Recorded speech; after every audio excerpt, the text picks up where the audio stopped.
Hello दोस्तों, welcome back to my YouTube channel visit करना है तो चैनल को सब्सक्राइब कर दिए और अपने दोस्तों को भी ये वीडियो शेयर कर दीजिएगा। आज की इस वीडियो में राजस्थान के एकीकरण के संबंधित जितने भी मोस्ट इंपोर्टेंट कोर्सेस बनते हैं इस थ्योरी क्लास के साथ क्या करने वाले कवर करने वाले हैं। राजस्थान की विभिन्न कॉम्पिटिटिव एग्जाम में राजस्थान के एकीकरण से संबंधित आपका एक भी क्वेश्चन गलत नहीं होगा, ये मैं गारंटी के साथ 100% गारंटी के साथ कहता हूँ। और कमेंट बॉक्स में कमेंट करके ये बता देना यदि आपको कोई भी कंपटीशन रहता है इस सर ये तो ऐसा नहीं था या फिर भैया तो ऐसा नहीं था, जो भी आपको ऐसा लगता है ये प्रोसेस नहीं है आप बता दीजिएगा। ट्रिक के साथ कंप्लीट करने वाला इस राजस्थान के एकीकरण को तो देखिए, राजस्थान के एकीकरण को समझने से पहले मैं आपको बता दूं कि राजस्थान के एकीकरण को समझने से पहले एक इम्पोर्टेंट कुछ बातें हैं जो आपको याद होनी चाहिए। जैसे देखिए, राजस्थान अपनी मूल स्थिति में कब आया? वो आया 1 नवंबर 1956 को। राजस्थान में एकीकरण के समय कितनी रियासतें थी, कितने ठिकाने थे, कितने केंद्र शासित प्रदेश थे? तो देखिए, राजस्थान के एकीकरण के समय 19 रियासतें, 3 ठिकाने और 1 केंद्र शासित प्रदेश था। लावा, कुशलगढ़, नीमराना 3 ठिकाने और अजमेर भीलवाड़ा क्या था? केंद्र शासित प्रदेश था। राजस्थान अपनी मूल स्थिति में कब आया? स्टार लगाकर लिखना 1 नवंबर 1956 को। राजस्थान अपनी मूल स्थिति में कब आया? राजस्थान अपनी मूल स्थिति में आया 1 नवंबर 1956 को। इतनी बात क्लियर होने के बाद राजस्थान के जो एकीकरण का श्रेय किसे जाता है? राजस्थान के एकीकरण का श्रेय वो जाता है हमारे सरदार वल्लभ भाई पटेल को। किनको जाता है? सरदार, मैं शॉर्ट में लिख दे रहा हूं, सरदार वल्लभ भाई पटेल को क्या जाता है? राजस्थान के एकीकरण का श्रेय किसे जाता है? सरदार वल्लभ भाई पटेल को राजस्थान के एकीकरण का श्रेय जाता है। अब इतना कवर करने के बाद हम बात करेंगे कि राजस्थान 7 चरणों में कंप्लीट हुआ। उन चरणों में से ट्रिक के साथ क्या क्या याद रखना है, क्या याद नहीं रखना है, बस आपको एकीकरण से समझ ऊपर से ऊपर ये याद रखना है कि एकीकरण के समय रियासतें 19 थी, ठिकाने 3 थे, लावा, कुशलगढ़, नीमराना और केंद्र शासित प्रदेश 1 था, अजमेर, भीलवाड़ा। इतना कवर करने के बाद आपको ये याद रखना है कि एकीकरण का जो कंप्लीट प्रोसेस है वो कितने चरणों में कंप्लीट हुआ। एकीकरण का जो कंप्लीट प्रोसेस है वो कितने चरणों में कंप्लीट हुआ? 7 चरणों में कंप्लीट हुआ। कितने चरणों में कंप्लीट हुआ? 7 चरण। तो कौन कौन से 7 चरण है आइए देखते हैं और समझते हैं कि 7 चरण कौन कौन से। तो देखिए, पहला चरण, फर्स्ट चरण की बात करता हूं, प्रथम चरण। प्रथम चरण के बारे में यहाँ पर जो भी लिखा जाएगा उससे एक भी क्वेश्चन बाहर नहीं जाएगा, ये मेरी गारंटी है। देखिए, प्रथम चरण, पहली बात तो ये प्रथम चरण हुआ कब? तो ये प्रथम चरण हमारे 18 मार्च 1948 की बात है जब प्रथम चरण की उद्घाटन हुआ। 18 मार्च 1948 की बात है। प्रथम चरण के बारे में बात करते हैं तो इनका उद्घाटन किसने किया? उद्घाटन थोड़ा फास्ट चलेंगे। उद्घाटन किया हमारे किसने? गॉडगिल ने। किसने किया? गॉडगिल। इनमें कौन कौन सी रियासतें सम्मिलित थी? रियासतें आपको ऐसे के ऐसे लिखना है अपनी नोटबुक में। रियासतें, रियासतें इसमें थी क्या? कौन सी? ABCD। अब आप कहेंगे ABCD में रियासत होती नहीं है, तो मेरी बात ध्यान सुन लो। A से अलवर, B से भरतपुर, C से करौली और D से धौलपुर। क्या कहा मैंने? A से तो कहा अलवर, क्या कहा? A से तो कहा अलवर, B से भरतपुर, C से करौली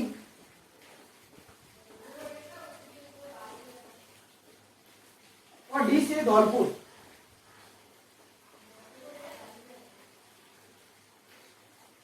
यहां तक क्लियर है कि मैंने कहा उद्घाटन तो किया गॉडगिल ने।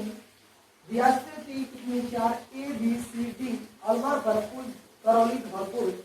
और इसमें अलवर को क्या बनाया गया? इस प्रथम चरण की राजधानी बनाया गया। क्या बनाया गया?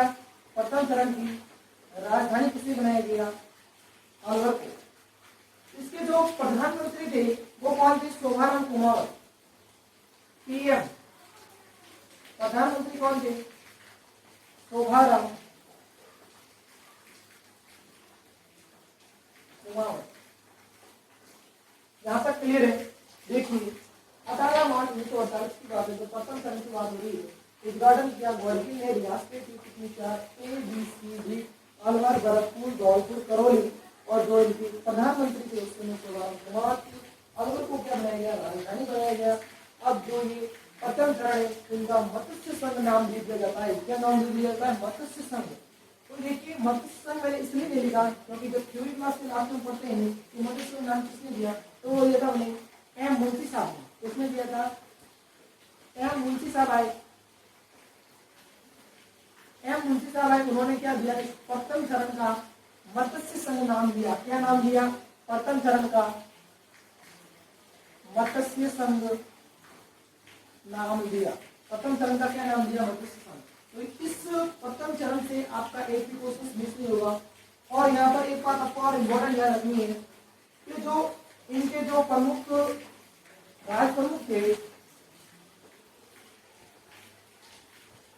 राज प्रमुख कौन थे उनके? तो देखिए राज प्रमुख थे इनके उदय भान सिंह। कौन थे? उदय भान सिंह। उदय भान सिंह कौन थे? यहाँ के प्रमुख राज प्रमुख थे उदय भान सिंह। ये हमारा प्रथम चरण के बारे में यहाँ तक क्या होता है? क्लियर होता है। एक भी क्वेश्चन आपका यहाँ से मिस नहीं होगा। बात करते हैं हम द्वितीय चरण की। एक बार आप स्क्रीनशॉट ले सकते हैं, ले लिया होगा। हाँ तो दोस्तों यदि आपने स्क्रीनशॉट ले लिया तो अब हम द्वितीय चरण की बात करते हैं। प्रथम चरण के बारे में एक बार वापस रिव्यू करवा देता हूँ। ये देखिए 18 मार्च 1948 की बात है। प्रथम चरण को ही मत्स्य संघ के नाम से जाना जाता है। इसमें क्या अभ्यास थे? ABCD के नाम से याद रखेंगे। ए से अलवर, बी से भरतपुर, सी से करौली, डी से धौलपुर। इसमें अलवर को राजधानी बनाया गया और इनके जो प्रधानमंत्री थे वो कौन थे? शोभाराम कुमार थे। और इनके राज प्रमुख बनाया गया उदय भान सिंह को बनाया गया। और जो एम मुंशी साहब थे उन्होंने मत्स्य संघ नाम दिया प्रथम चरण को। और बात करें उद्घाटन किसने किया? तो वर्गी में किया। कंप्लीट है। चलिए सेकंड चरण की बात करते हैं जिसे हम राजस्थान संघ के नाम से जानते हैं। जिसे हम किसके नाम से जानते हैं? राजस्थान संघ के नाम से जानते हैं। तो चलिए द्वितीय चरण की बात हो रही है। सेकंड चरण की बात करते हैं। द्वितीय चरण संयुक्त राजस्थान, संयुक्त राजस्थान, राजस्थान संघ। द्वितीय चरण, द्वितीय चरण देखिए इनका प्रथम चरण कंप्लीट हुआ। द्वितीय चरण राजस्थान संघ के नाम से पहचानते हैं। ये बात हो रही है 25 मार्च 1948 की। ये बात हो रही है द्वितीय चरण राजस्थान संघ के नाम से जानते हैं। ये 25 मार्च 1948 की बात हो रही है। इसमें देखिए कौन कौन सी रियासतें सम्मिलित थी, उसकी शानदार ट्रिक है। तो आपको ट्रिक याद रखनी है कि बाबू झाड़ू पीको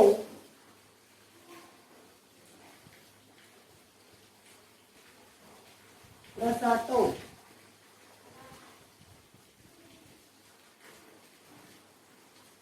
बस इतनी आपको याद रखनी है कि बाबू झाड़ू पीको प्रसाटो कौन कौन सी रियासत सम्मिलित? बांसे बांसवाड़ा, बांसे बांसवाड़ा, से बूंदी, से झालावाड़, और मैं लिख रहा हूं डू से डूंगरपुर, की से किशनगढ़, को से कोटा, प से प्रतापगढ़,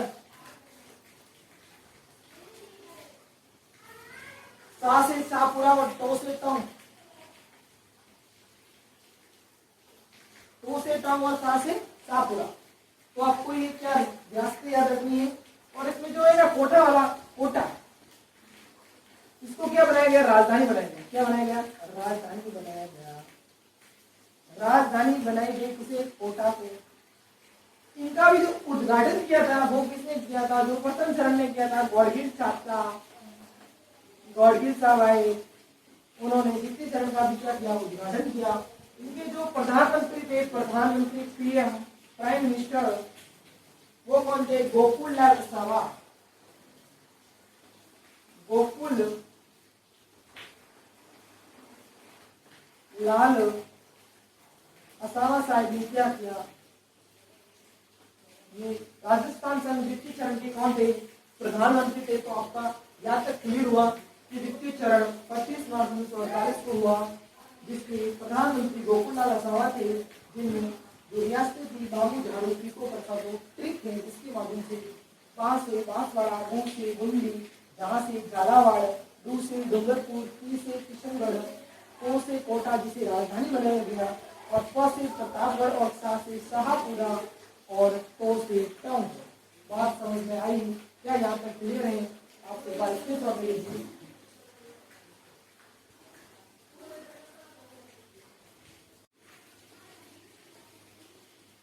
18 अप्रैल 1948 को जो 33 चरण हुआ वो हमारा संयुक्त राजस्थान के नाम से जाना जाने लगा। 18 अप्रैल 1948 को हुआ।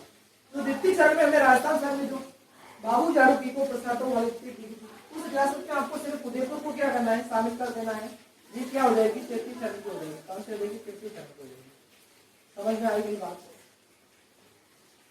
33 चरण में संयुक्त राजस्थान में सिर्फ द्वितीय चरण में बांसवाड़ा, डूंगरपुर, किशनगढ़, शाहपुरा, प्रतापगढ़ ये सब सम्मिलित है। इसके अलावा सिर्फ उदयपुर को ही क्या कर दिया गया, सम्मिलित कर दिया गया है, और इसको ही क्या बनाया गया, तृतीय चरण की राजधानी बनाया गया। क्या बनाया गया, तृतीय चरण की क्या बनाया गया, राजधानी बनाया गया। इसके जो उद्घाटन करता थे वो कौन थे,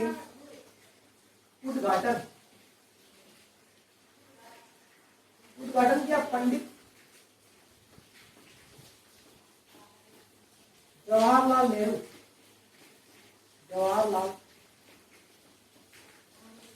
पंडित जवाहरलाल नेहरू ने क्या किया, उद्घाटन किया। इनके जो प्रधानमंत्री के पीएम वो थे माणिक्यलाल वर्मा।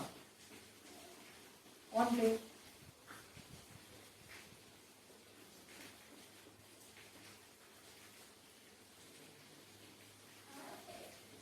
माणिक्यलाल वर्मा। तो इसमें आपको तृतीय चरण में यही याद रखना है, इसे संयुक्त राजस्थान के नाम से जानते हैं। 18 अप्रैल 1948 को हुआ, और इसे उदयपुर यानी जो सेकंड चरण में थी राजस्थान संघ में बाबू झाड़ू पीको प्रसाद वाले थी, उसमें सिर्फ उदयपुर को शामिल कर देना है। ये तृतीय चरण की रियासत, और इसको ही क्या बना दिया, राजधानी बनाया गया। और इसको उद्घाटन करता थे पंडित जवाहरलाल नेहरू, और इनके प्रधानमंत्री थे माणिक्यलाल वर्मा।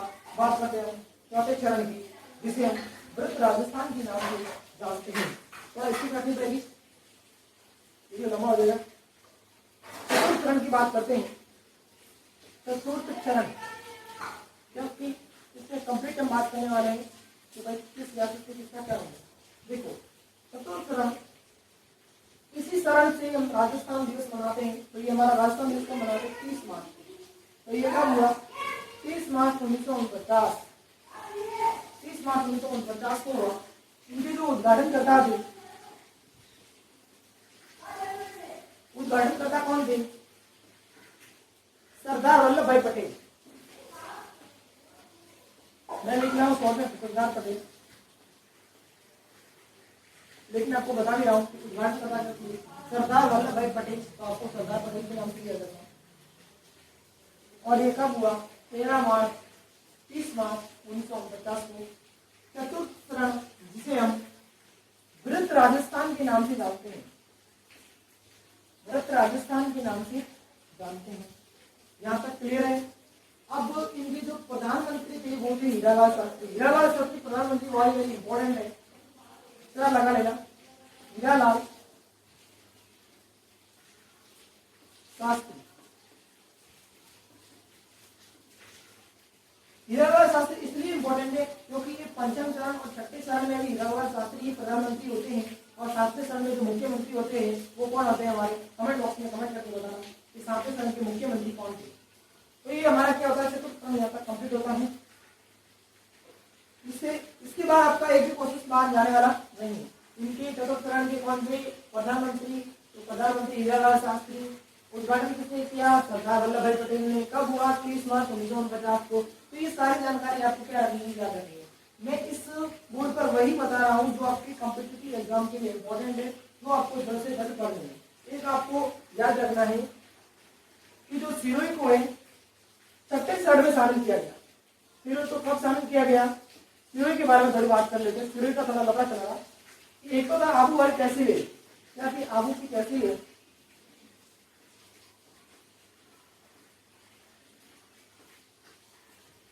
आबू वाली तहसील और दिलवाड़ा वाला भाग अलग था और बाकी भाग दिलवाड़ा वाली तहसील मुंबई प्रांत कह रही थी कि मुझे सिरोही का जो आबू और दिलवाड़ा की तहसील है वो भाग मुझे दे। उसके साथ साथ कौन सा दिलवाड़ा, हाँ भाई दे भी दिया, लेकिन बाद में वापिस कार्रवाई चली और इसके संपूर्ण भूभाग को राजस्थान में क्या कर दिया, मिलाया गया। तो लास्ट 1 नवंबर 1956 को राजस्थान अपने मूल स्थिति में आता है। और इसके अलावा आपको याद रखना है कि जो प्राचीन रियासत कौन सी, सबसे प्राचीन रियासत कितना लगाना, प्राचीन रियासत कौन सी, प्राचीन, एक सबसे बड़ी रियासत कौन सी है, एक सबसे छोटी रियासत कौन सी है। 3 क्वेश्चन आपको अलग से कवर करना है। एक सबसे छोटी रियासत है वो है सातपुरा, कौन सी है, सातपुरा। सबसे प्राचीन रियासत है वो कौन सी है, मेवाड़। और जो सबसे बड़ी रियासत है वो कौन सी है, जोधपुर रियासत। कौन सी है, जोधपुर रियासत। यहाँ तक क्लियर होने के बाद एक आपके पास लाइन देखने को मिलती है, एक बार ऐसे मेरा पढ़ता हूँ, आपने लिख लिया, मैं लिखा वस्तु का मेन्यू जल्दी कौन है। छोटी रियासत सातपुरा, बड़ी रियासत जोधपुर और प्राचीन रियासत मेवाड़। एक बांसवाड़ा की थी चंद्रवीर सिंह, बांसवाड़ा रियासत थी।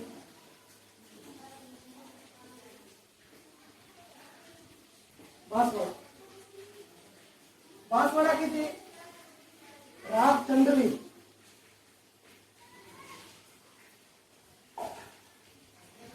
राव चंद्रवीर सिंह जी। उन्होंने कहा था कि मैं अपने डेढ़ वारंट पर हस्ताक्षर कर रहा हूँ। ये लाइन लिखी है, मैं अपने, आपको क्वेश्चन देखने को मिलेगा, मैं अपने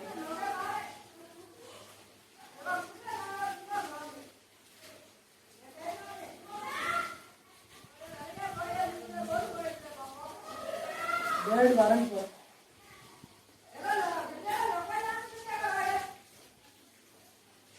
हस्ताक्षर